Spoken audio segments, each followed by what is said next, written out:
আসসালামু আলাইকুম। আজকে আপনাদেরকে তৈরি করে দেখাবো খুব মজার একটি ভর্তা, ইলিশ মাছের লেজ ভর্তা। ভর্তাটা দেখতে যতটা না সুন্দর, খেতে তার চেয়েও বেশি মজার।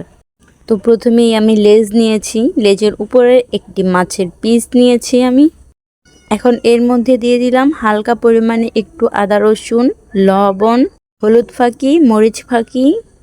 3টি উপকরণ দিয়ে সুন্দরভাবে মাছ দুটোকে আমি মাখিয়ে নিব। ইলিশ মাছের লেজ ভর্তাটা আসলেই খুব মজার। আপনারা যারা না খেয়েছেন তারা বাড়িতে অবশ্যই ট্রাই করে দেখবেন। তো আমার মাখানো প্রায় শেষ। এখন আমি এই দুটোকে হালকা একটি প্যানে তেল গরম করে মাছ দুটোকে ছেড়ে দেব। প্রায় মোটামুটি 2-4 মিনিটের মতো ভাজবো। হালকা হয়ে আসলে দেন মাছটাকে নামিয়ে নেব। লেজটা একটু মোটামুটি ভালোভাবে শক্ত করে ভাজলে ভালো হয়। শক্ত করলে কাঁটাটা ছাড়াতে খুব বেশি সহজ হয়। এখন অবশিষ্ট তেলে আমি দিয়ে দেব কিছু পরিমাণ পেঁয়াজ। পেঁয়াজটা আমি মোটামুটি করে ভেজে নিব।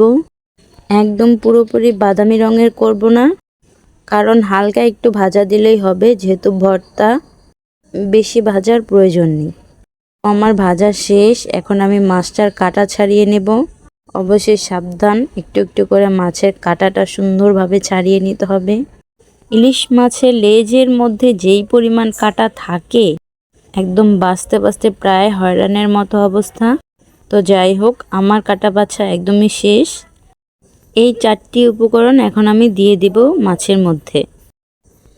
প্রথমেই মাছের মধ্যে দিয়ে দিলাম মরিচ কুচি। ঝালটা আপনাদের পছন্দ অনুযায়ী দিয়ে দিবেন।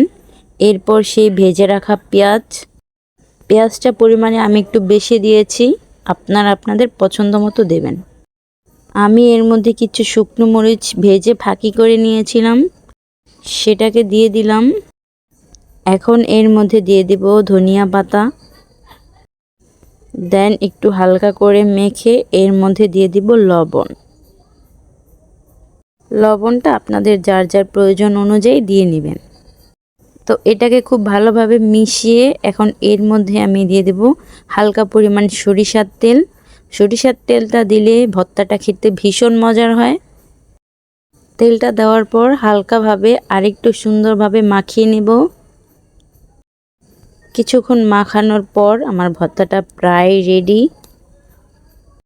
তো এই তো আমার ভর্তা একদম পুরোপুরি রেডি হয়ে গিয়েছে। এখন আপনারাই দেখে নিন আমার ভর্তাটা কেমন হয়েছে। ইলিশ মাছের লেজ ভর্তাটা আসলেই খুব মজার।